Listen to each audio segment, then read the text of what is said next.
Ink blending. It's super, super easy, and I'm going to show you some tips and tricks in today's video on how to ink blend. What if you're not a great ink blender? What can I do? How do I fix it? What do I need to use? The whole shebang. By the end of this video, you're going to know what you're doing with the ink blending. Let's get to it. There are so many different blending tools on the market, and it's all a personal preference. Let me show you some of the ones I have. This is one from Altenew, and it's good if you have like arthritis or anything because of the handle. You hold it on the top and it has those little bristles on the bottom.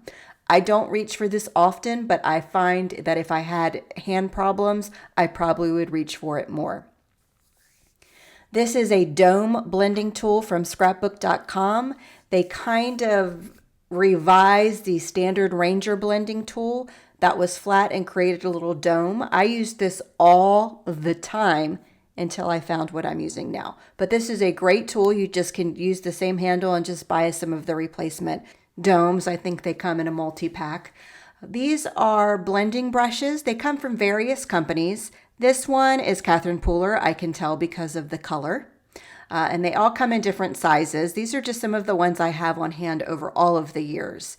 This white one, I believe, is from the Stamp Market. I think I just remember because of the white handle. And then the one all the way to the right just put down is from Tailored Expressions, and all the handles are different colors. So anyway, these are the ones I have all the year. But I'll be honest, the ones I reach for all the time is off of Amazon. It's like called Yosing something brushes. They come in a variety pack.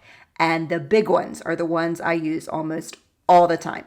For blending brushes, in my opinion, now these are all just my opinions, I feel you're going to get more coverage and more even blending by getting the big brush heads. These are detailed brushes from Altenew. This is great for using like flowers and stuff or for specific areas. I use these rarely because it's very rare I actually ink blend flowers or flower centers, but if you did, that would be a great tool. And then these I've had forever, which are great for layering stencils and things of layering color, or if you're just trying to color small areas, those just little finger daubers. Had them forever. That's what I reach for all the time if I'm doing precise blending. And then those Amazon brushes right there are what I reach for all the time for my regular blending.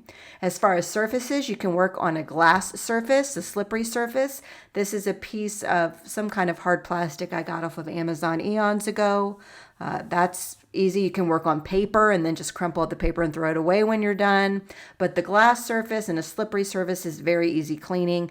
And this is a mat from, it could be from Ranger, it could be from Waffle Flower. I'll link exactly where it's from in the description below if these products are still available. But this is a grip mat, so whatever paper you put down is not going to move, but you do have to rinse this mat off under water. I'm just going to work on my glass mat for this entire video, but those are options for you for easy cleanup. All right, inks is a big thing when you're doing ink blending. You need good inks and good paper. These are the two inks I have. I love. They ain't going anywhere. Catherine Pooler inks to the left and Distress Oxides to the right. So I chose color families similar per brand, and I'm going to do some ink blending. So the first thing I'm doing is ink blending with Catherine Pooler inks. Again, if you use brushes like similar to this with a bigger head, you're going to be able to get more of a smooth blending. Now, Catherine Pooler inks are very pigmented, so I love those bold colors. If you're not into bold colors, just don't be as heavy-handed when you're blending. Ink blending, if you're doing a lot of ink blending, it's going to hurt your hands and your arms. So just keep that in mind too, because especially if you're working on a big piece of paper. But anyway, you just keep basically blending until you get the color you want. You can use the same color and just be more heavy-handed in certain areas, and you'll get, a bunch of shading on your card with one color. Here I'm trying to create a little gradation here. So I've got a yellow and an orange, and now I'm going to go in with the red using all different brushes. Again, my favorite brushes are the Amazon brushes with the big heads. But I don't have that many to showcase on this technique. But these kinds of brushes are my favorite out of all of the blending that I use. But everybody has their own preference. You might like the dome blenders. You might like brush blenders. I don't know. There's so many different kinds. Who knows? Use what you have. But there are options, right? And they're all usually pretty inexpensive. So I've gone ahead and did some blending there. And then on the other side was the Distress Oxide. Same exact technique. I just blended with those 3 colors of Distress Oxides. You can see the difference. It's not a perfect color match, but at least I kept it in the same color family. So you have very smooth, muted looks to the right and very intense looks to the left. It's more smooth on the right because of the formulations of the oxides, but then I prefer the bold colors of Catherine Puller inks. But I'm going to show you tricks. What if your blend's not perfect? What if you have strokes in there? What if this, what if? I'm going to show you what to do, but first, who wants a journal but doesn't want to pay $1 billion for it? That's me. So I created my own, and they are only $5. I called it the Get It Done Bullet Journal because really it's just a journal or a planner of places you can write things down so you get it done. All of the covers have different pieces of watercolor arts or abstract art or alcohol ink that I've created. The planner is 6 by 9. Here are some of the covers that I've created. There's more in the works and that are being printed, but they're all my personal designs that I've done myself. And the interior of a journal is a bullet style, just like this. This is actually a journal I'm working out of right now. It's a bullet style. It's white interior. The planner's 6 by 9. It is $5 over on Amazon. Shipped straight to your door. I love it. I just, I couldn't find what I wanted, and what I did want was too much money. And really, it's just a place for me to write stuff down. So why spend so much money? So it's available to all of you. Grab it now. The link is in the description. All right, some tricks to your blending. You can go over a stencil with one similar color that you used on your backgrounds, or even a completely different color, and that will add something to your background, but also cover up mistakes in your blending if you have any. The 2 brands of inks that I used in today's video are water reactive inks, so you can even flick on some regular water with your finger or a paintbrush, and that will hide some of the imperfections of the blending.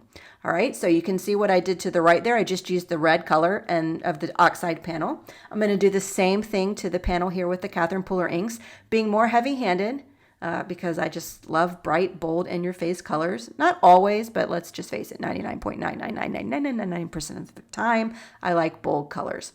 So here's, a look, right? All right, let's do a little more. Let's flick on a little something because these are water reactive. I have this gold paint stuff that's been sitting, I'm surprised it's not like solid. I don't know how long it's been there. So I decided to flick on a little bit of this gold Winsor & Newton ink. I don't know, I guess it's metallic ink or something. I don't know. Anyway, it's super cool how it sits on top of the ink like that blended background. Now I'm going to flick on some Perfect Pearls and I'm going to make a oopsie. Look at that. The lid just fell right off. Are you kidding me? I kept going with it, but in my mind, I've probably got, some not so happy words. But I'm going to fix it, and this is how I fixed it. Grab yourself a sentiment or a die cut or something.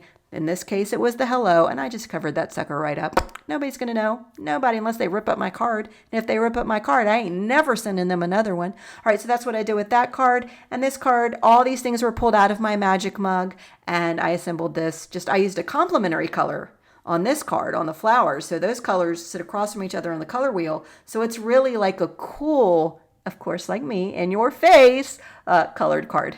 I swear, having a color wheel is everything. If you don't know how to make one, I got a video. I'll show you how to do it. It's linked below in the description. It's good for everything. All right, so that was today's video, Ink Blending 101. Hope you learned a little something. You don't need to be a perfect ink blender connoisseur. You can do what you can do, and if you need to add a little something over the top to cover some imperfections, super easy to do. I showed you how. All right, I'll see you next time for the next video. Bye.